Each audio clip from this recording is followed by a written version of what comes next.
kamu berpikir bagaimana tubuh kita bisa merasakan, berpikir, dan bergerak. Semua itu dikendalikan oleh sistem saraf. Sel saraf disebut neuron. Neuron adalah sel khusus yang bertugas membawa pesan ke seluruh tubuh kita. Neuron memiliki beberapa bagian penting. Setiap bagian bekerja bersama untuk mengirimkan pesan. Bagian neuron yaitu dendrit, soma, inti sel, akson, selubung mielin, dan sinapsis. Bagian pertama adalah dendrit. Dendrit bertugas menerima pesan dari sel saraf lainnya. Di tengah neuron ada badan sel. Disinilah pesan yang diterima akan diproses. Di dalam badan sel terdapat inti sel. Inti sel membantu mengatur kegiatan sel saraf. Akson adalah jalur panjang yang membawa pesan keluar dari badan sel.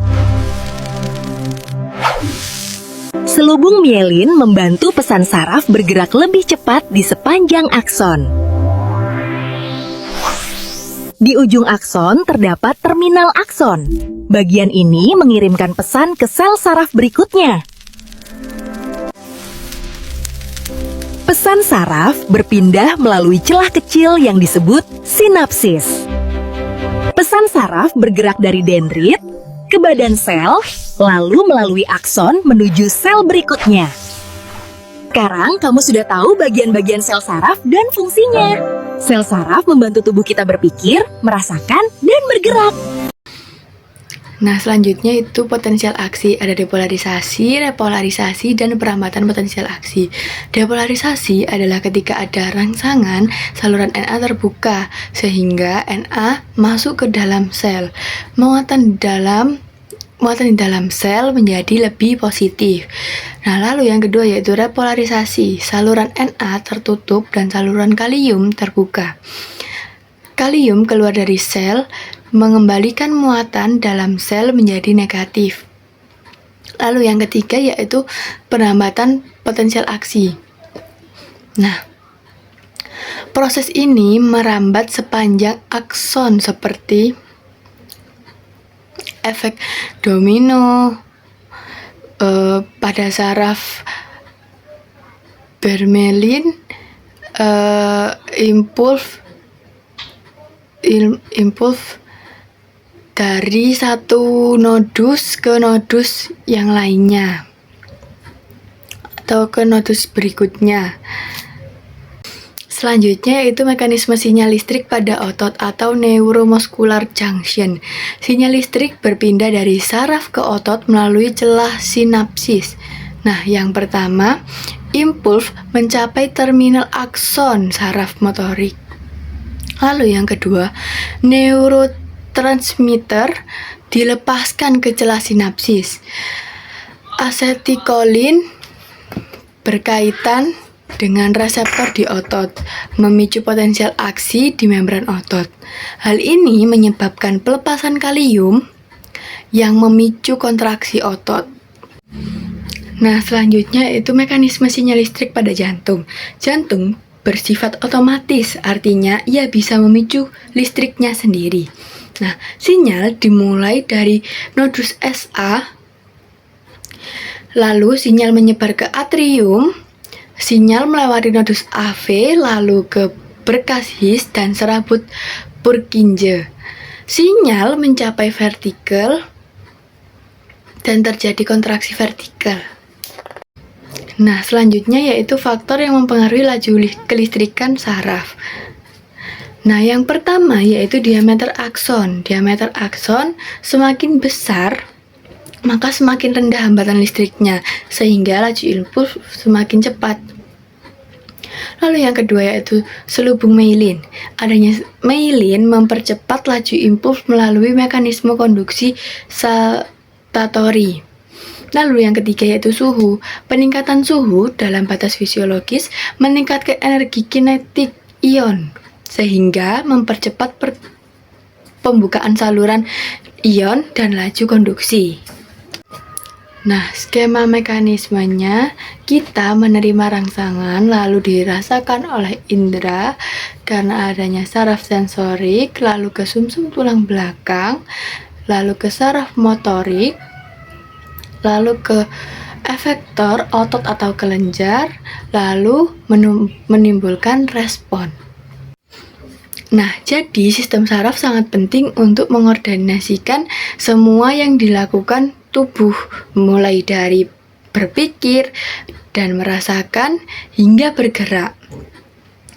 Sistem ini menjaga keseimbangan tubuh atau homeostatis dengan mengendalikan tindakan sukarela seperti menggerakkan otot dan fungsi tak sadar seperti bernafas atau mencerna makanan. Poin pentingnya yaitu tanpa sistem saraf kita tidak bisa bergerak dengan baik. Sistem kendali dan komunikasi inilah yang menjaga agar semuanya bekerja sama. Jantung manusia memiliki 4 ruang utama, yaitu atrium kanan, atrium kiri, ventrikel kanan, dan ventrikel kiri. Nah, atrium kanan menerima darah kaya CO2 dari seluruh tubuh. Lalu, atrium kiri menerima darah kaya O2 dari paru-paru. Ventrikel kanan memompa darah ke paru-paru, sedangkan ventrikel kiri memompa darah ke seluruh tubuh. Nah, jadi begini gambarannya. Nah, selanjutnya yaitu konduksi jantung. Sistem konduksi jantung memastikan jantung berdenyut secara terkoordinasi. Nah, yang pertama yaitu nodus SA mulai impuls irama. Lalu yang kedua, nodus AV menunda impuls sejak agar atrium selesai memompa darah ke ventrikel. Lalu ada berkasis menghantarkan sinyal ke sekat jantung. Lalu ada serabut Purkinje menyebarkan sinyal ke seluruh dinding ventrikel untuk kontraksi yang kuat. Nah, apa sih perbedaan otot lurik, otot polos, dan otot jantung? Nah, yang pertama yaitu otot lurik. Otot lurik berbentuk silindris atau tabung yang sangat panjang dan tidak bercabang. Memiliki garis-garis melintang gelap dan terang yang sangat jelas terlihat di bawah mikroskop. Otot lurik memiliki banyak inti sel yang terletak di bagian pinggir atau tepi sel. Cara bekerjanya yaitu secara volunteer, artinya dikendalikan oleh kemauan sadar kita melewati sistem saraf pusat. Nah, kontraksinya sangat cepat dan kuat, namun otot ini mudah sekali merasa lelah sehingga membutuhkan istirahat. Nah, yang kedua yaitu otot polos. Otot polos berbentuk gelondong, yaitu memanjang dan kedua ujungnya meruncing dan bagian tengah yang menggelembung. Permukaan polos tidak memiliki garis-garis melintang seperti otot lurik atau otot jantung.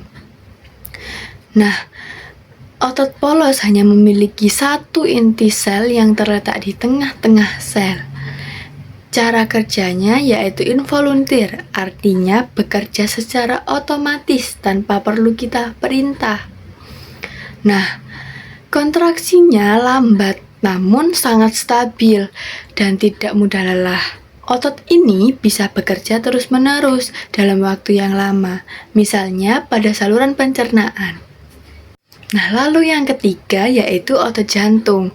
Otot ini sangat istimewa karena hanya ditemukan di dinding jantung dan memiliki struktur yang merupakan perpaduan dari kedua jenis otot lainnya. Berbentuk silindris namun memiliki cabang-cabang yang saling berhubungan. Antar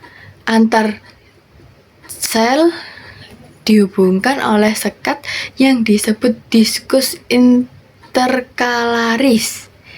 Nah, memiliki garis-garis melintang seperti pada otot rangka atau otot lurik, namun tidak sejelas otot rangka.